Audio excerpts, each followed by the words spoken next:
ვფიქრობ, გადების კანონში შესწავლილ ცვლილებებთან დაკავშირებით პასუხი და განმარტება ახსნა ერთია.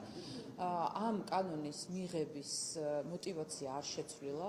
ეს არის мотивация, რომ ქართულმა ხალხმა იცოდეს ყველა უცხოეთიდან შემოსული დაფინანსება და თანხა, მათ შორის ამ თანხების მიზნობრიობა და მისი ხარჯვის პროცესი. ამიტომ თუ ამ მიზანზე შევთანხმდით, ჩვენ ამ კანონის მიღების დროს, რა თქმა უნდა, ჩვენი ვალდებულება არის, რომ ყველანაირად სრულყოფილი გავხადოთ კანონი და ვიცით, რომ ამ კანონის გვერდის ავლის არაერთი შემთხვევა იყო, მათ შორის მუქარაც, რომ ყველანაირ გზებს მოძებნიდნენ რომ კანონისთვის გვერდისავლით დაეფინანსებინათ NGO-ები, რომ მათ არ ვიცი რა საქმიანობა ეწარმოებინათ, რატომ იყო ეს გვერდის ავლა საჭირო და ამავდროულად ასევე ვიცით, რომ სხვადასხვა არასამთავრობო შემთხვევაში, სწორედაც რომ უცხოეთში ფილიალების გახსნა გახდა კანონის გვერდის ავლის შესაძლებლობა. ამიტომ თუ ჩვენ თანხმდებით მიზანზე და ქართულმა ხალხმა სწორედ ამას დაუჭირა მხარი ქართული ოცნების არაერთ არჩევნებზე, რა თქმა უნდა, ჩვენ ასევე უნდა შევთანხმდეთ, რომ ამ კანონს გჭირდება დამატებითი მექანიზმები, რომ ყველა ის დაფინანსება, რომელიც შემოდის უცხოეთიდან და არავინ არ ვიცით რისთვის ხმარდება და რა მიზნებს ისახავს, რა თქმა უნდა, გახდეს უფრო ცნობილი, გამჭვირვალე და ამისთვის ყველა შესაძლო ცვლილება მისაღებია. კითხოთ ფასებთან დაკავშირებით მიმდინარე კვირას გაიმართება პირველი ცდომა საპარლამენტოზე, თავად მიზანია რომ დადგინდეს რა იწვევს საქართველოს უთმობრივ ფასებში იყოს. კიდევ ერთხელ რომ გითხრათ, რატომ არის მნიშვნელოვანი ამ კომისიის მუშაობა და ფიქრობთ თუ არა რომ იქნება შედეგი ამ პროცესის.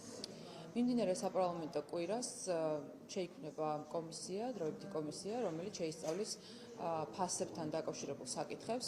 ჩვენმა საზოგადოებამ ნახა, რომ პრემიერ-მინისტრის ხელმძღვანელობით დაიწყო პროცესი, რომელიც ალბათ თითოეულ ჩვენ მოქალაქეს აწუხებს. ეს არის ფასები, როგორც სასურსათო პროდუქტებზე, ასევე საწვავზე და მედიკამენტებზე. ეს არის თემა, რომელსაც აუცილებლად უნდა მიუბრუნებოდით, მიუხედავად არაერთხელ ამ საკითხის აკტუალიზებისა. ეხლა არის მომენტი, როდესაც ჩვენ უკვე საპარლამენტო კომისიის ფორმატში საჯაროდ შევისწავლეთ ყველა იმ გამომწვევ მიზეზს, რომლიდან გამომდინარე აღნიშნული ფასები არის ასეთი მტკივნეული ჩვენი საზოგადოებისთვის და რა თქმა უნდა შევისწავლეთ იმ შესაძლებლობებს, რითიც შეგვიძლია ამ ფასების გაიაფება გამოვიწვიოთ განვიხორციელოთ ბიზნესთან ერთად. უპირველეს ყოვლისა უნდა ვთქვათ, რომ ეს არის ბიზნეს მეგობრული გარემო შეიქმნება აუცილებლად და რა თქმა უნდა მომხმარებლების ინტერესების დაცვა იქნება უპირატესობა. ამიტომ ჩვენი იმედი გვაქვს, რომ ბიზნესთან აქტიური თანამშრომლობით შევძლებთ გამონახოთ ის გზები და საშუალებები, რომელიც მოგცემს საბოლოო ჯამში ფასების გაიაფების შესაძლებლობას. რატი?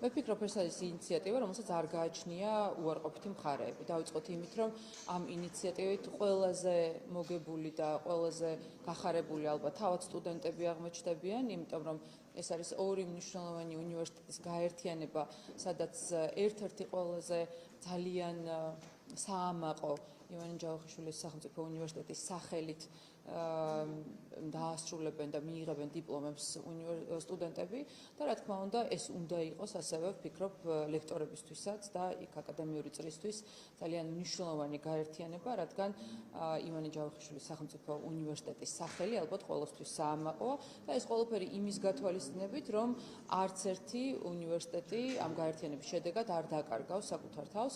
ტექნიკური მიმართულება იქნება თსეუს ერთ-ერთი საკვანძო ასე ვთქვათ კომპონენტი და რა თქმა უნდა ყველა ის კარგი ტრადიცია, რომელიც ამ უნივერსიტეტს ჰქონდა ასლეულის მანძილზე, იქნება სრულად გადმოღებული.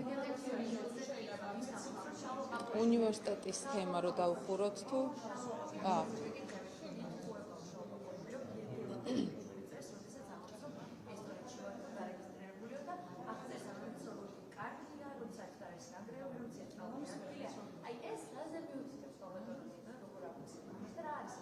ანუ ამბობს რომ ტყუილი არის შენობა თუ არა ვართ დარეგისტრირებულია?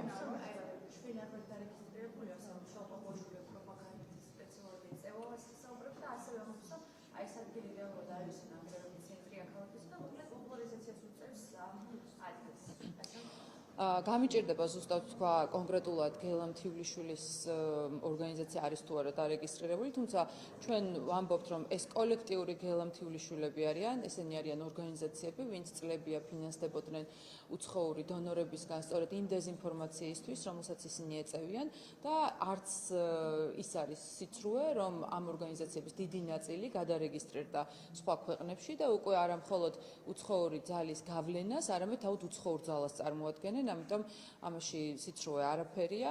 Რა თქმა უნდა, ყველასთვის მათთვის მტკივნეული არის, როდესაც ისინი გაიშიფრენ და უკვე ქართულმა საზოგადოებამ იცის, რომ ისინი პირდაპირ უცხოური ძალად გვევლინებიან და იმ მავნებლობებს, რომელსაც აქამდე ქართული NGO-ს სახელით ანხორციელებდნენ, ახლა ამ შემთხვევაში ესტონეთში რეგისტრირებული ორგანიზაციებით განახორციელებენ. რაც შეეხება თავად იმ ოფისს, თავისთავად ეს ნამდვილად სიმბოლური იყო, რომ ეს ნანგრევი და ეს რაღაც არასერიოზული ოფიციალური მისამართი იყო რეგისტრირებული ისეთი მავნებლური ორგანიზაციის მისამართად, როგორც არის საერთაშორისო გამჭვირვალობა.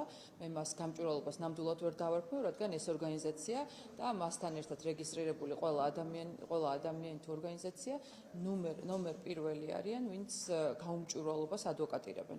ამიტომ ეს ყველაფერი სიმართლეა და ვერავინ ვერ უარყოფს ამას. აი ხატიას და შემდეგ. დავამთავროთ, რა დაიწყო. ორი კითხვა მექნება, პირველი გრანტების კანონში შესაძლებლობებზე მინდა ვკითხოთ 8 წლიანი, 6 წლიანი პაუზის პერიოდი უნდა აიღონ იმ ადამიანებმა პოლიტიკურ პარტიაში გასაერთიანებლად, რომლებიც მუშაობენ ორგანიზაციაში, რომლებსაც 20%-ზე მეტს უცხოეთი უკითხავ. ჩვენ ვნახეთ ამ დღეების განმავლობაში ბევრი დოკუმენტი, ფოტომასალა, შალვა პაპუაშვილი ვიდეო, ირაკლი კობახიძე, დოკუმენტებს როგორ წერდნენ არასამთავრობო ორგანიზაციების წარმომადგენლებთან ერთად. მაგალითად, საიას მუხუში გადაღებული ფოტოები, ირაკლი კობახიძეზე ზია ხოხაშვილი ამბობს, საერთოდ ჩემს NGO-ში მუშაობდა და ხელფას მუხტიდიო. ეს ერთი და მეორე ნაწილი აქვს ამ კანონპროექტს, რომ ნებისმიერი პირის მიერ გადმომიწყული ნებისმიერი თანხა, ანუ ეკონომიკური დახმარება ნებისმიერი მოქალაქისთვის. თუ ამ ყველაფერს გამოვიდოდეთ პოლიტიკაზე გავლენის შესაძლებლად, ეს ყველაფერი არის აკრძალული. გამომიმართოთ ისოდეს. დიახ, თქვენს კითხვაში ძალიან სწორად იყო აღწერილი, რომ ნებისმიერი პირი, ნებისმიერი თანხა და ასევე, რაზეც მინდა მიაქციოთ ყურადღება, გაამახვილოთ ყურადღება, ეს არის პოლიტიკაზე ზეგავლენის მიზნობრიობა. ამ გადმორიცხვებში ყველაზე მნიშვნელოვანი არის მიზანი, რისთვის ირიცხება და თუ ესეთი გადმორიცხვები, რასაც ვაკვირდებით, გახდა საშუალება, რომ კანონს გვერდი აუარონ და ინდივიდებს ჩაურიცხონ საზოგადოების წევრებზე ზემოქმედების და ზეგავლენის მოხდენის მიზნობრიობით, ეს რა თქმა უნდა ჩაითვლება ამ კანონის მიზნებიდან სწორედ აი ეს ასე ვთქვათ მიზნობრიობა. ამიტომ ბოდიში თუ დამასრულებინებთ ძალიან კარგი იქნება. თქვენ შეგიძლიათ ახლა ანუ თქვენივე ჟანრში ნოდარის ჟანრში სხვადასხვა რაღაც სცენები დადგათ, ან სცენარები განიხილოთ. მე ვფიქრობ, რომ ყველასთვის ძალიან კარგად გასაგები არის, რომ ეს თანხები და თანხების გადმორიცხვა, რა თქმა უნდა, არ ეხება არც ემიგრანტებს, არც სასწავლოდ მიღებულ თანხებს, არაფერს. აქ აქვს მნიშვნელობა მიზნობრიობას და ამიტომ ვფიქრობ, რომ კანონის მიზნებიდან გამომდინარე, მისი აღმასრულებელი სწორად განმარტავს ამ ყველაფერს. რაც შეეხება გრანტების კანონში შესწავლილ ცვლილებებს, მათ შორის საარჩევნო პროცესებში მონაწილეობას 8 წლიანი პაუზის პირობებში. რა თქმა უნდა, 8 წელი ეს შესაძლოა და წლები ზოგადად საკომიტეტო განხილვის საგანი იყოს. მე ვეთანხმები იმას, რომ უცხო ძალის მიერ დაფინანსებულ ორგანიზაციაში მუშაობის შემდგომ შესაძლოა რაღაცა პერიოდი აუცილებელი იყოს იმისთვის, რომ ეს არ არის უცხო პრაქტიკა, მათ შორის სხვა საერთაშორისო ორგანიზაციებსაც აქვთ, კომპანიებს აქვთ, მთავრობის სხვადასხვა ასე ვთქვათ პრინციპებიც გულისხმობს ამ ყველაფერს, თუმცა აუცილებელი არის, რომ ეს რაღაც პერიოდი იყოს აღებული, რომ ინტერესთა კონფლიქტი არ განხორციელდეს. თქვენ ახლა ვერაფერ ახალს ვერ ამბობთ, იმითი რომ ოდესღაც შესაძლოა ირაკლი კობახიძე და შალვა პაპუაშვილი მუშაობდნენ საერთაშორისო ორგანიზაციებში. აქ არ არის საუბარი NGO-ებში, ეს არის საუბარი თავისთავად ჩვენ ყველა ვიღებდით მონაწილეობას მათთან ერთად, როგორც მუშაობაში, კონსულტაციაში და ასე შემდეგ და აქ ერთი ყველაზე ისეთი მნიშვნელოვანი კომენტარი მახსენდება ერთ-ერთი NGO წარმომადგენლის, რომელმაც დამიკომენტარა, რომ რამდენ ჩვენს ტრენინგზე ხარ ნამყოფი და ჩემი პასუხი არის ესეთი, რომ ყველა ამ ტრენინგზე, რა თქმა უნდა, ავიღე და მივიღე ის საჭირო და აუცილებელი და მნიშვნელოვანი ინფორმაცია და ცოდნა, რაც უნდა მიმეღო, მაგრამ სისხლი არ გადამისხავს მათგან განსხვავებით. ანუ ჩემს ქართველობას და ამ ქვეყნის მოქალაქეობას და ინტერესზე უარი არ მithქვამს, აი იმ ადამიანებისგან განსხვავებით, ვისაც ნამდვილად ჭირდება გაგრილების პერიოდი. ერთი და უნდა შევიდე რა, ძალიან გიხოთ. ბოდიში დებატებზე დავპირდი, ბოდიში. მარტო შარაში ხო, ნუ ამას შეგვიძლია, მაგრამ თქვენ გქონდა თქვენი პოზიცია, ხო, რომ ასაკთა პარტიებთან არ გსურდა დებატები ძალაში თორემ თქვენს პოზიციას იგებთ. როგორც არაერთხელ უკვე აღინიშნა და ვფიქრობ საზოგადოება უკვე შეემზადა ამ პროცესისთვის, დებატები არის მნიშვნელოვანი პროცესი, რომელსაც საზოგადოებამ უნდა გაარკვიოს და გამოიტანოს სწორი აზრი და დამოკიდებულება. რა თქმა უნდა, ჩვენ ვნახეთ, რომ ორმა ტელევიზიამ თუ არ ვცდები უკვე დებატების ფორმატი შეიმუშავა და მივესალმებით ამას.